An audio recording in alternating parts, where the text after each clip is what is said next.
Gotta love our live from beautiful downtown Kansas City, Kansas.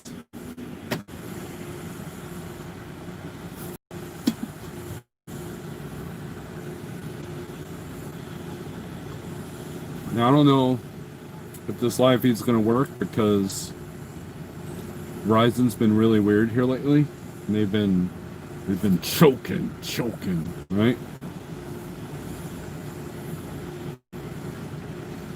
Now this is one of those deliveries that I'm glad I'm not at Schneider and Landstar, because you literally have to check in from the street. And if you're not using Google reviews as a tool, you're not doing it right. Because this particular place, I looked at Google reviews, because they're a big facility, right? So where do you check in, especially on a Sunday when there's no one around? I literally had to put 4 ways in the street and go. So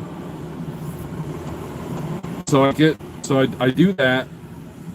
I go in the guard shack and they're like, we don't know. Yeah. So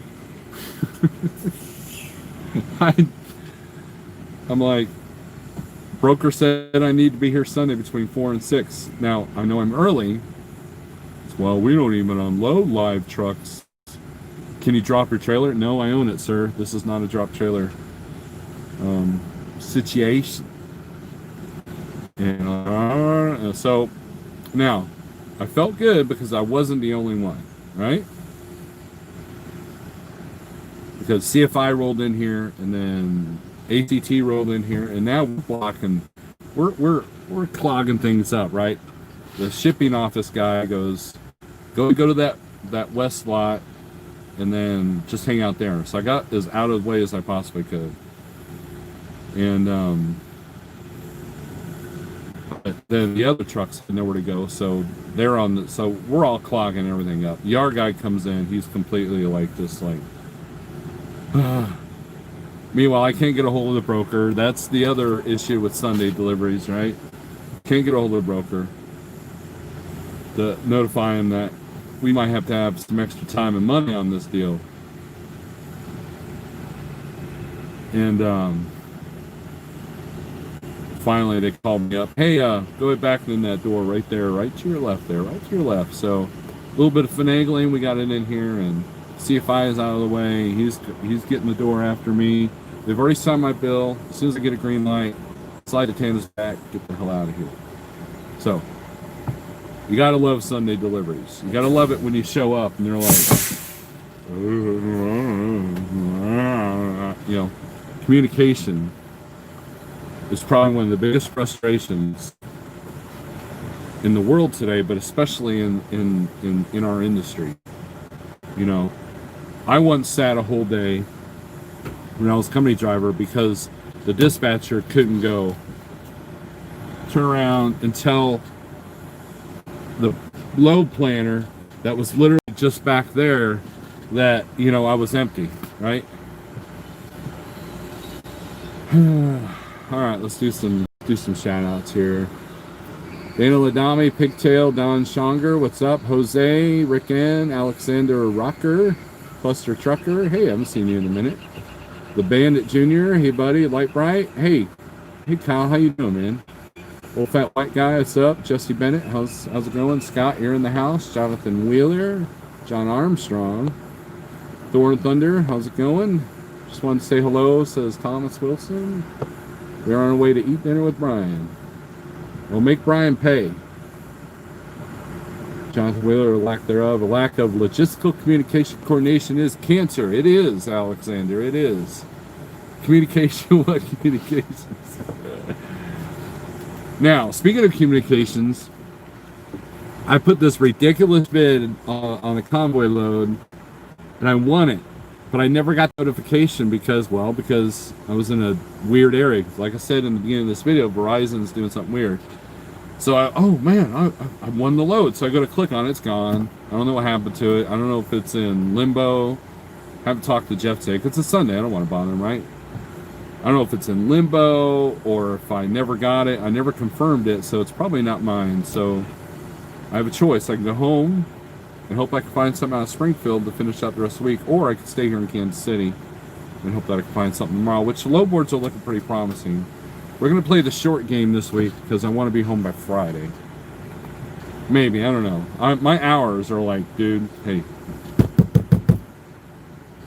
we're running low, man. Can't be doing the floor and back. You got to do something around here. So we'll play a short game until Friday and see what happens.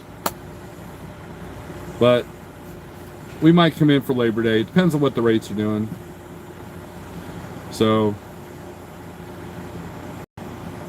but they're unloading me, so that's good. I don't think they're in a hurry, but they are unloading me. Pounds. It's 40,000 pounds. So, what are you going to do, right? What are you going to do? Dan Roberts, hello. Scott, what's up? Dup. Clyde, good evening. I'm leaving hospital Thursday. Good deal, Kyle. Good deal. But, now, I don't know what's going on in Kansas City, but there was a lot of traffic today.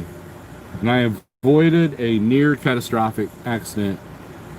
There's a part, and Pigtail probably knows, there's a part of US 69 before you get to I-35, if you're coming from 435 north, it separates in like a 2 and a 1, and there's cement barriers. Well, a car either was hit or broke down right there in the right lane, and everybody slammed on them brakes. And you ever like a little driving trick is if you got to put the brakes on and to keep them from locking up or to keep from losing control of the trailer, you do stab brake, just like that, right?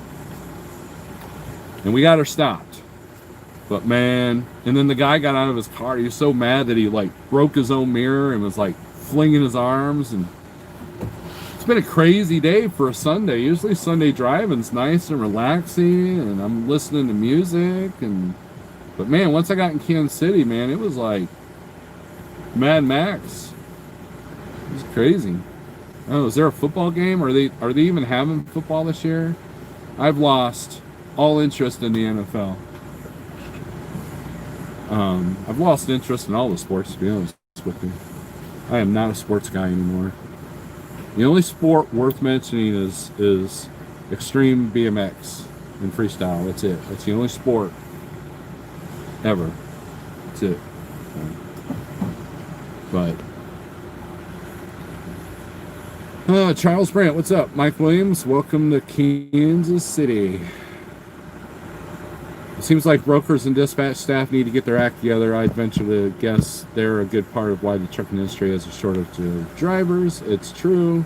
The Hool, what's up? Came through the construction on 435 across the bridge. Yeah, I don't think I was. I went from 49 to 69, so I don't know if I was over that far. Big Houston, what's up? Yeah, I'm with you, Charles. They went political, and it's like, you know what? You're entertainment. Entertainment is not supposed to give me a political agenda. Entertainment, and like coffee, like Starbucks. I will never buy a Starbucks product ever again because of their things that they've declared, you know. And it's like, you know what? You're part of the problem. Perhaps you can have Roscoe ride shotgun with you for extra protection. He's probably a better shot than me. You'll be in Kansas City tomorrow? Yeah. So will I. Probably. Haven't been to baseball this year. Well, you've got a good reason there, Kyle. CCW open carry Roscoe, right? Ralph Floto, what's up? Hot dog eating is a good sport, Mr. We're tired. It's also a dangerous sport there. I'm just leaving Birmingham, headed to Houston. The only sport I've cared enough about was NASCAR, and even then I have a set of complaints and grievances of its current state. Never cared about the NFL or NBA. Can't go into Starbucks without getting mugged anyways. That is true, man. If you're sitting there and you're Laka Chaka Moke, whatever the... I almost said a bad word. Whatever the hell. And, you know... What's to stop some dude from coming in and stealing your laptop? And there's video of that, right? Is Kansas City that dangerous? It depends on what part, Rick. You know, it's no different than any other city. No, I was just more or less talking about the amount of traffic Sunday afternoon. It took me by surprise. But there was a shooting off of there was a shooting on the interstate not too long ago. I mean, maybe it was around US whatever, the US highway that became I-49, that part. Is it 78, 72? I can't remember. You know, memory goes. Memory is one of the first things that goes in old age. Right. Good news is I have my head surgery in a month once they make my plate. Awesome. That's good to hear, Kyle. Coffee is supposed to be served blacker than oil out of a Detroit diesel engine with at least 500 on it. None of that cream and other bull crap. Another Starbucks, another set of employees with degrees and ridiculous stuff, right? Maybe once these athletes have to get a job, then they realize how lucky they are to play a sport without the people watching. They can't make big money in sports. The sports, it really surprises me because when the NFL started to get political, their ratings plummeted, right? And you would have thought that they would have learned their lesson, but they didn't. And the other aspect is, you know, if you want to be, there are some good NFL players that really help out their communities, right? But when you're paid millions to play a sport, you kind of have a disconnect from the world. You're not struggling in everyday life. You're not struggling to know when your next paycheck is, or you know, you're they give you millions so you can focus on the task at hand, which is to win football games, right? So when you go beyond what you're supposed to be doing, you know, are you contributing to your community? You know, if you really want to make a difference in your community, make a difference. But having a little fit publicly is not a good way to do that. And then the double standard, like what's his face, Michael Vick, you know, that was convicted of the dog fighting stuff. You know, he's treated like a king. You know, and you know, it's dumb, and that's what's turned a lot of people off. And now NASCAR is kind of flirting with that kind of stuff, you know. And it's like, no, you guys drive cars in a circle. There's nothing to politicize. There's nothing to get grandstandy about.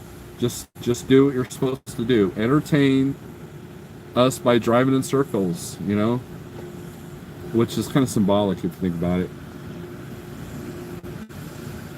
You know, a guy that plays in the CFL works regular jobs in the off season, right? No respect, in other words, Dr. Cloud.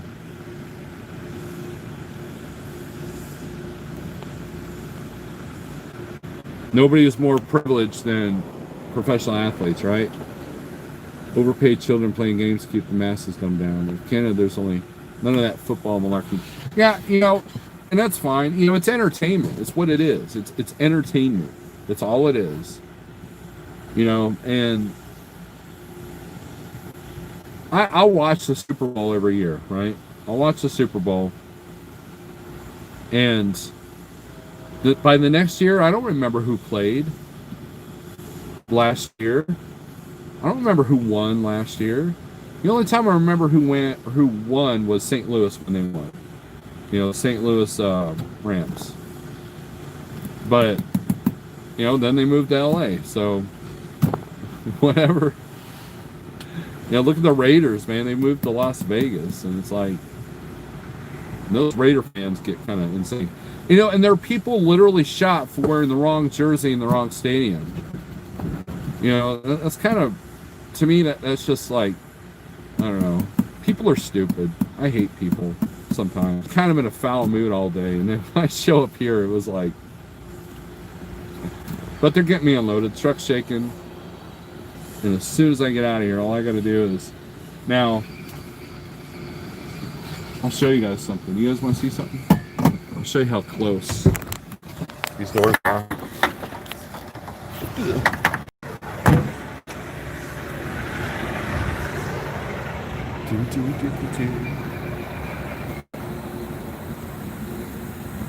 Look, I'm crooked. There's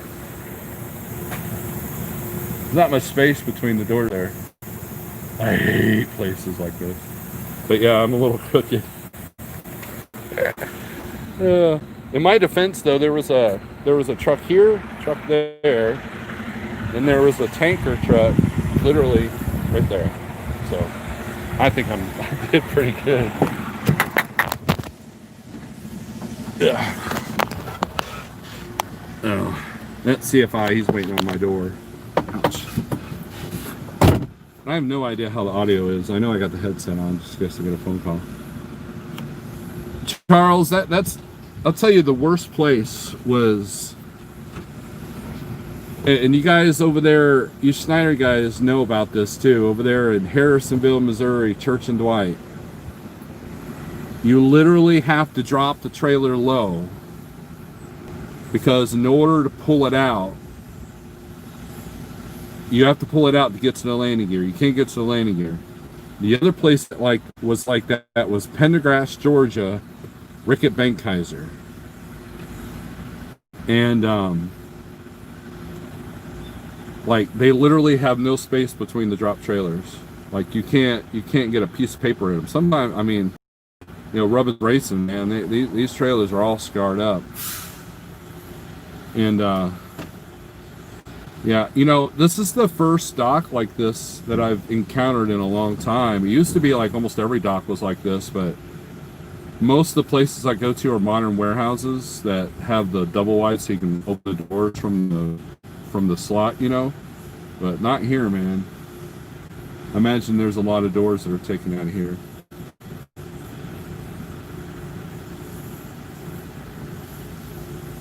Not sure what CFI guy's doing here.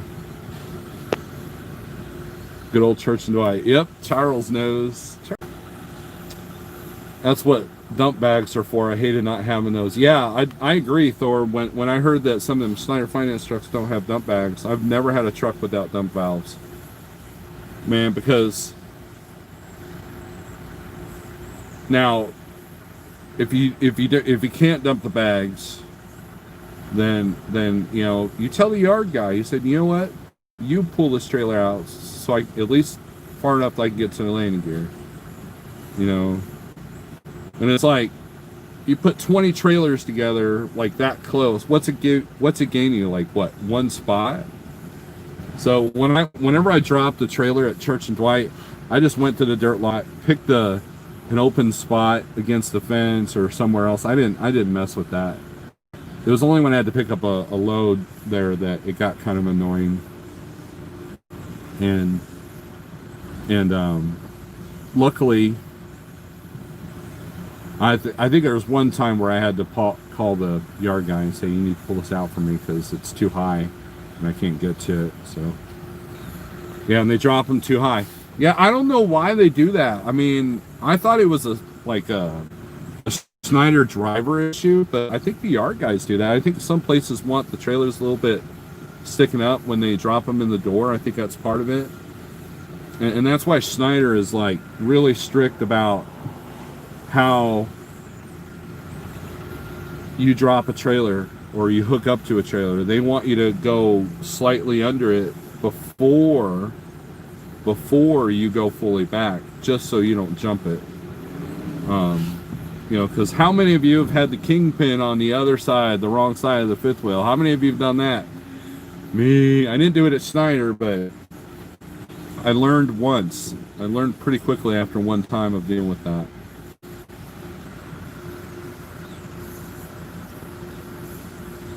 Yeah, I think it's like if you're a mega carrier that drops trailers, you're going to get dropped too high. I think that's how they treat them. Hey, Don. I think that's how they treat them. Like, oh, it's a Schneider trailer. Better put it 1 foot higher, you know. So, but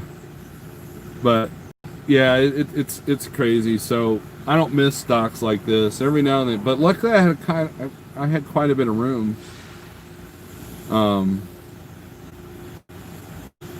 Surprisingly, because the reviews were like, forget it. Now, if they had second row here, like where these JB Hunt trailers are, that would have been an issue. But luckily it wasn't, so we're good.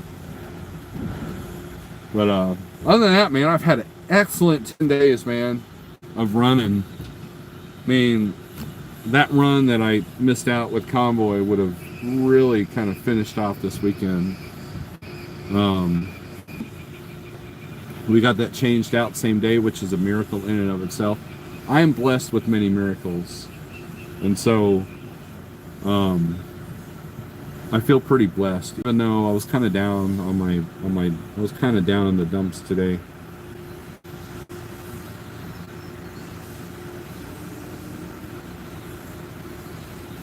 Chase America, what's up? GNC knows what I'm talking about. I haven't done that in a long time. I've learned to judge the height of the trailer to the tires, but I always back into the trailer slowly just in case I misjudge it. Call Chucky, he can blindside fit 3 into a doghouse. Who's ready for the great old snow night shifts coming up? We were talking about winter with one of the drivers today. Rates were awesome this week. They've been awesome for a while. I mean, I probably could have gotten another couple hundred off this one. But no, we got a decent rate, man. I've been, get this, guys, I've been north of $2 all miles, not just loaded miles, but all miles when you combine all the loads together. There was one that I was actually under $2, but the one before that was $3 and $4. So, and I'm talking like mid-range stuff too, not just like these 100-mile shorties. You know, I've had to be creative on some of the shifts, but we're making it work, and man, I love it. You know, and I'm on cap hours, so it, you know, shorties are a good strategy for the second week, and I've been trying to keep it at 9 hours a day on purpose. 164 miles for 1,800 and 16,000 weight. There you go, Charles. That's it, man. That's the money. Man, we eating good since June, saying $4 plus even long haul. Right.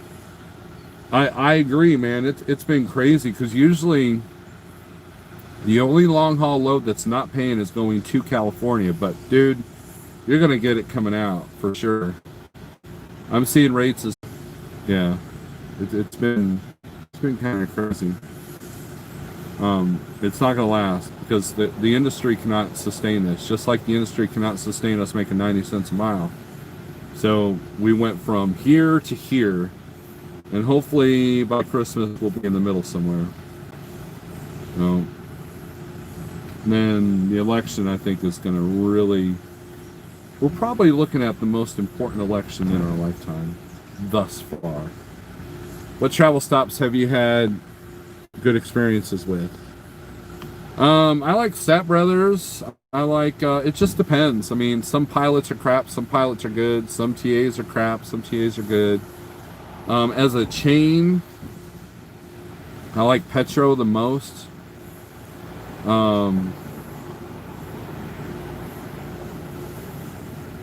Loves has been really killing it on the locations, and let's build a new one right here in the middle of nowhere, where there really needed to be one. So, and Loves is building the parking lots right, so that's kind of nice too.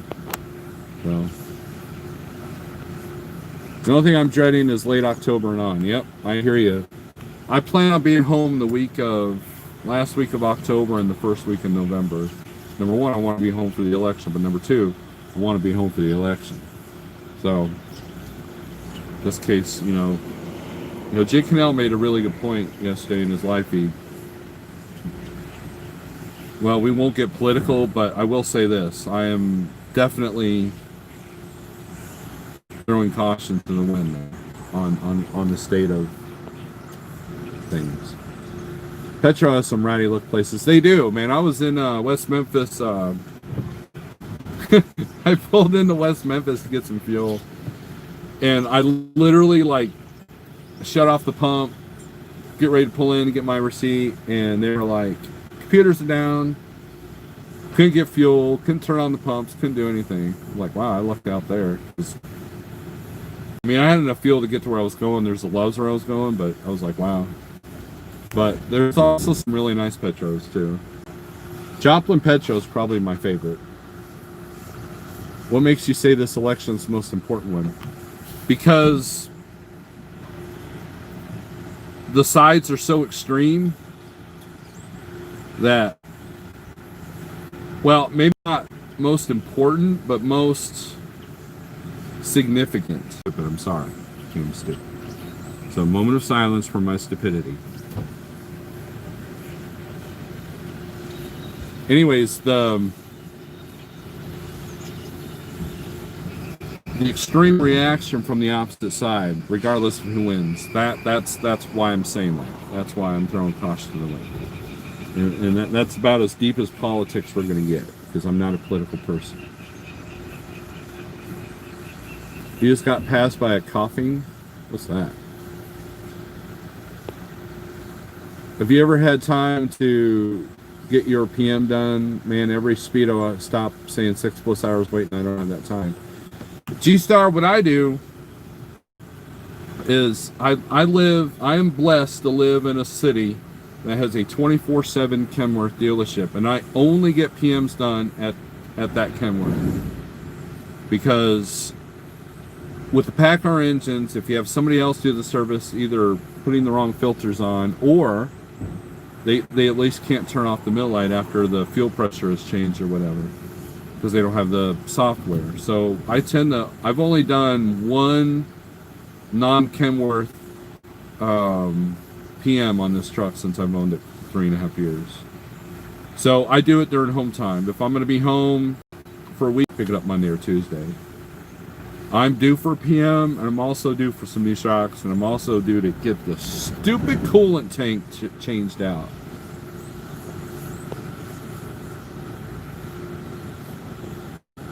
I agree with you, Charles.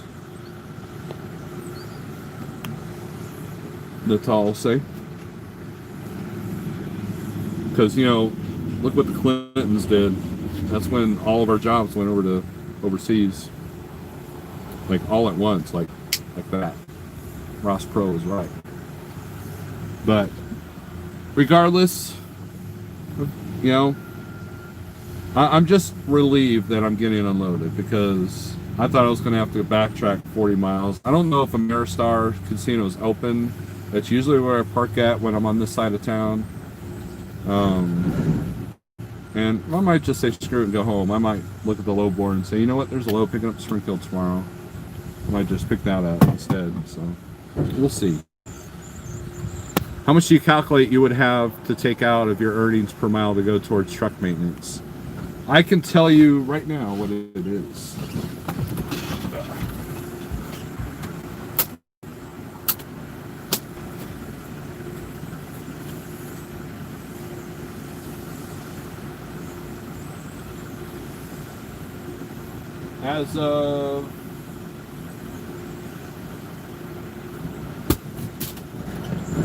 As of June, the end of June, I was at 20 cents a mile.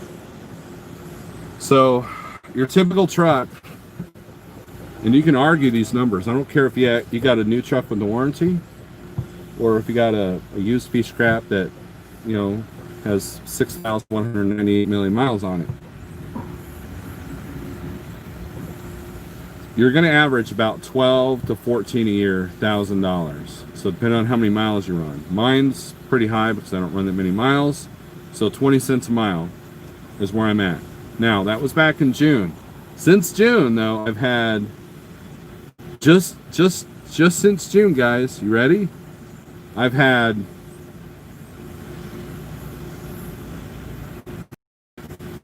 five, 3, and 2.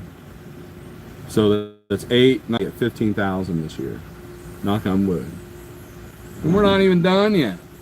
We're not even done. I know there's another grand in the shocks. I know that there's probably another 200 or 300 on the tank. I know that probably by the end of the year I'm going to need new tires. That's another 3 or 4 grand. I just bought new steers too. I bought new steers the other day. Bye, guys. Later. We good? All right. Thank you.